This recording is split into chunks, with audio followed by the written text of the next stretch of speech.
Hi, everyone. My name is Dr. Catherine Grill. I'm the CEO and co-founder of Neolth, and really excited to be here today with one of my co-founders, Dr. Claire Wheeler, for our first Neolth Ask the Experts live stream event. So we're going to spend a few minutes talking about a different topic around mental health, and we'll be having these live stream events on a regular basis.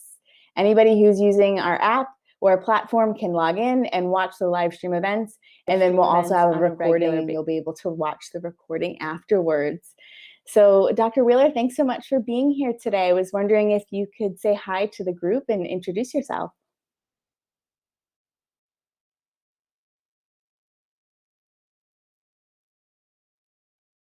I think you're on mute.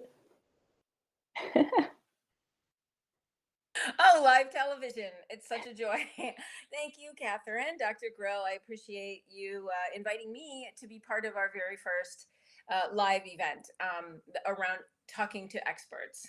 And I guess I'll go ahead and introduce myself. I am Claire Wheeler, and I'm based in Portland, Oregon. I'm a former ER doctor and a clinical psychologist, and my area of expertise is primarily stress and trauma.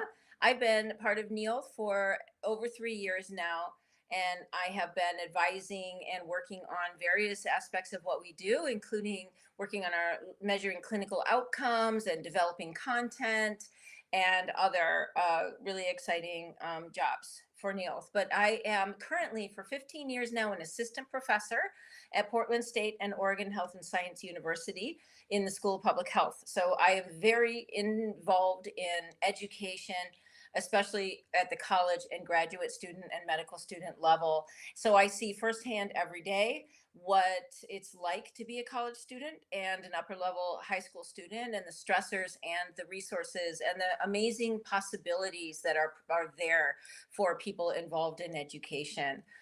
Also, I have 3 kids, and all 3 of them have graduated from college, and some of them are actually, they're all continuing on more education. So as a parent, an educator, a former student myself, I'm very passionate about the issues that we're doing, and the exciting resources that we're developing at Neolth. Thanks so much, Claire. Excited to have you with us today. Like I said, my name is Dr. Catherine Grill. I'm the CEO and the co-founder of Neolth. My background was actually as a clinician working in therapy for a while with mostly expressive arts and mind-body therapies. And then my doctorate's actually in neuroscience. So I got into clinical research, working on some large-scale behavioral health studies and also community health programs, and always really had a focus on working with teens and young adults. Even taught at the university for many years, working closely with students. So also a former educator, health professional, and former student myself. And I'm just really excited to talk about student mental health and the transition. So right now it's just coming off of a little over a year after COVID, and we are starting to get into the summer season. So a lot of students are finishing up with finals. Some might just be kind of getting towards finals and will be finishing up in the next few weeks or month. So Dr. Wheeler wanted to talk to you today about mental health for students over the summer and what you notice as far as any shifts or what students' general health is like over the summer. This is such a great topic, and it's so timely because even in a pandemic year, this transition from the school year to summer has involves a lot of change, probably for many students and parents and families. Going from maybe being in class, even if it's online class, to a job, even if it's an online job, that's a big shift. Maybe there's more or less time spent with families. Obviously, the weather changes and our activities change, and now with the vaccines and new rules around masks, I anticipate that there will be maybe more socializing and more going out and having fun with your friends this summer as well. So there's a lot that we're looking forward to. A lot of it is positive, and then some of it might be particularly challenging.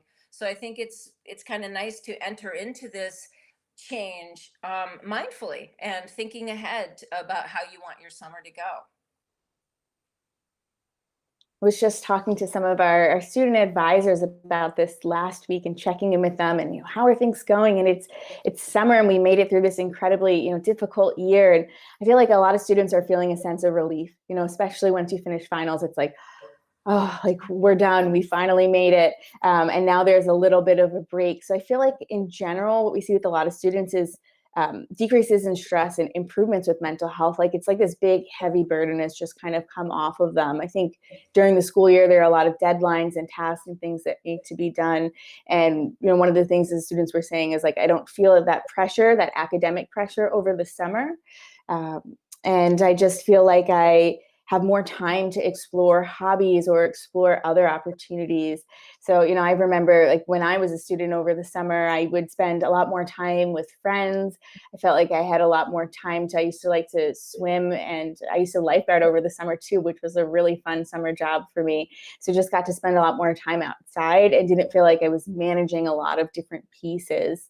And you mentioned that you have kids, and also you're a teacher. So just curious what it's like for your students, you know, over the summer. What types of activities do you see them doing? Do you think that they have more time to explore their hobbies or just more space from all that academic pressure during the school year?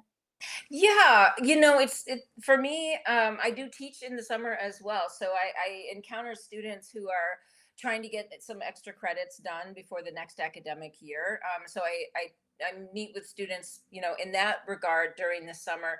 But also, I hear a lot about being able to maybe regroup and sort of reassess and take time to reflect on the last year. Sometimes it seems like time goes by so quickly, especially when you're in school, that part of learning really is absorbing and just letting things settle and marinate, and then seeing how what you're learning and what you're experiencing connects with everything else that you already know. So while I'm not really an advocate of these long summers that we get, like 3 months, it seems like too long. And there are studies that show that younger kids tend to lose a lot of learning and they have to catch up every fall. So I think the biggest thing is, first of all, to take advantage of the fact that there is a space here now to reassess and integrate what's been going on. But also remember that it's very common after a high paced, intense sort of time in one's life, a busy episode or period in one's life, and then it all ends. Sometimes then you realize how stressed you were. So, in addition to this being a time to sort of refresh and renew, it's also time to step back and say, how am I really doing? I have the bandwidth now and the time and space to see how is my health behavior. Am I still exercising? Am I getting enough sleep? And now is a great opportunity to start to look at those things about how you take care of yourself and see what changes you might need to make. That's a really great point, because I remember when I was coming home from school, I feel like the first week I would just completely crash. You know, my sleep schedule, I'd be sleeping 20 hours, all different times of the day. And oftentimes I would get sick too, like right after finals. So I feel like there was an immune response that I was having there when I was maybe really stressed during finals. And then all of a sudden came home and, that's when everything hit me. So there's this kind of transition period that happens when you're like, really stressed and really busy and there's so much going on. And then all of a sudden, you might shift environments. Maybe some students were at school and now they're going back home. So it's a different environment for them. They're around, a set of friends, maybe they're around family. And they've gone from, going 100 miles an hour to complete standstill. So I feel like there's a bit of a shift that happens, and that can actually affect the immune system and get sick. I know that's an area that you know a lot about. Any thoughts around that? Yeah, it's so interesting, and I to look at what's happening around all of that with COVID and everything else. But I was, as a public health professional, I was a little confused by the advice to not go to the beach last summer or to stay indoors. That never really made sense to me. With an airborne, virus, you should be safest outdoors, and now we understand that that's the truth. So I think that we're going to see a lot, sort of like people being more outgoing and more eager to socialize. And again, that's going to be something that might bring a lot of joy and excitement for many. But there's a lot of people who actually have, especially young people, who've preferred life. There have been a lot of things about pandemic life that have worked well for them. And that's another thing. It's like, if you are an introvert and you really have been thriving, stress is stress. So if it's stressful for you to think about, oh, going out and being more social, that can affect immunity just as much as being an extroverted person being isolated can affect your immunity. And so a lot of factors sort of come together to make summer one of the healthiest times of the year for us. And part of it is being outdoors and not being in such close proximity in these tiny spaces with other people, but also more light, more humidity, more social interaction and physical activity, all enhance your immune function. So that works together with the weather to suppress viruses. So this could be a really nice time to, again, look at your health and take advantage of the improvement in immune function and everything else that you get with summertime. Yeah, that's important. I think for students to know too is that there is a seasonality to mental health, is what we're finding, and part of it is seasonal affective disorder, and it depends where you live, but it could be in a part of the country where the winter is really long and dark and cold, and that can be associated with depression. And in summer, it's good weather and there's lots of sunshine, and that can really help students. But I think it's also related to the academic calendar too. So there are kind of two things going on here that influence mental health. One of the things that students have been saying is, like, I kind of come home and I just drop everything and I just want to relax and have some well-deserved time off. But then I also feel a little bit guilty, like I need to be productive. I can't just sit around and do nothing for 3 months. So I'm wondering, what students can do to be able to not feel guilty, be able to take some of that time off and relax, but also find something that's, productive to do, but that's not stressful, like maybe finding a new hobby or maybe even spending more time on your mental health. I mean, that's really productive. Any thoughts around that? Definitely. And one of the best things you can do for your own mental health is maybe do something nice for some other sentient being, whether it's an animal at a shelter or, Meals on Wheels or anything. And there are a lot of studies of college student and high school student volunteerism that show that the students who engage in volunteerism get better grades and have a lot of other markers of better mental health. Now, I don't know what the cause or the effect here is, but I think that altruism and thinking about others and maybe taking that little bit of extra time every week or two to help others in some way, that can really keep this sense of purpose and meaning going in a person's life, while you still need room to be an adolescent and to be a developing young adult. Your brain needs that downtime and it needs that relaxation time, but it also needs that stimulation. And I think that's a wonderful way to sort of redirect some of that energy and organizational skills toward, not a huge commitment, but maybe a little something that you could do for others. Another thing I remember from high school is, coming back in the fall and, how tan were you? Or did you get some amazing new haircut? Or did you take some incredible trip, right? And we all know that, like, what I did on summer vacation assignment that you get in, like, in fourth grade. But really, to think about that, like, summer vacation, what are the possibilities? And how can I make the best use of that time while still recharging and going easy on myself? And when people talk about feeling guilty about not being productive, I think it's really important to ask yourself, what do you mean by productive? And, what are your priorities? And sometimes meeting those priorities involves lying in the grass looking at the clouds, for an hour on a summer afternoon. That's actually, and you're the neuroscientist, right? That actually helps your brain.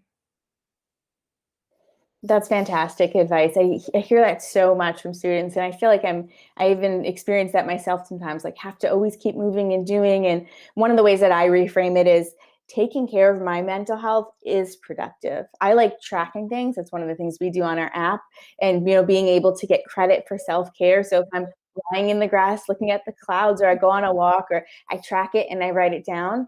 And what's really helpful for me is then being able to see, like, the more that I'm doing for my self-care and how that influences my stress level. And I do see when I'm taking that time to just step back and to just be present and to just relax, that I start to really feel better. So I almost kind of reframe it cognitively and think about it, well, I'm not being lazy. I'm not just sitting around. I'm not doing nothing, but I'm actually taking care of my mental health, and that's a really productive thing to do. So I flip it around like that, and that's something I think we'd encourage all students to do this summer, is absolutely take time off to relax, take time off to rest, and prioritize your mental health. Find something, cool to do. I think volunteering is some great advice. Or pursuing a different hobby, and don't feel like you need to do everything around, academics and career development. You can do some things in that area, but also taking time for yourself is just really important.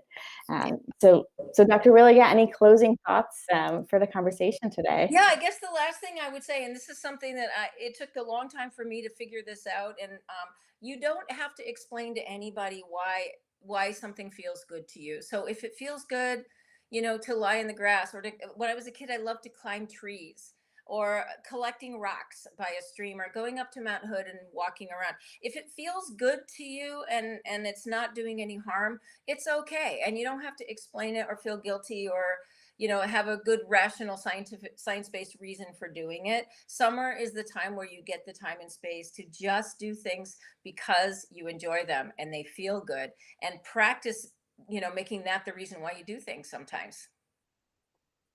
Definitely. We all have different ways that we engage in self-care, and just finding that hobby or that activity that you love and spending time doing that, whether or not it's what your friends are doing, I think that that's really important. So just finding what works for you. So thanks so much, Dr. Wheeler, for joining us. And thanks so much, everyone who's on the live stream, for joining us for our first ever live stream event on the Neolth app. We're so excited. We're going to be having these Ask the Expert talks every month. We're also going to be having other live stream events as well, so stay tuned. We're excited to bring a whole lot of people on here, clinicians and athletes and students, to talk about mental health, so stay tuned for that. But yeah, thank you, Dr. Wheeler, for being here, and thank you, everyone else. We hope to see you soon on the next live stream. Thanks. Bye, everyone.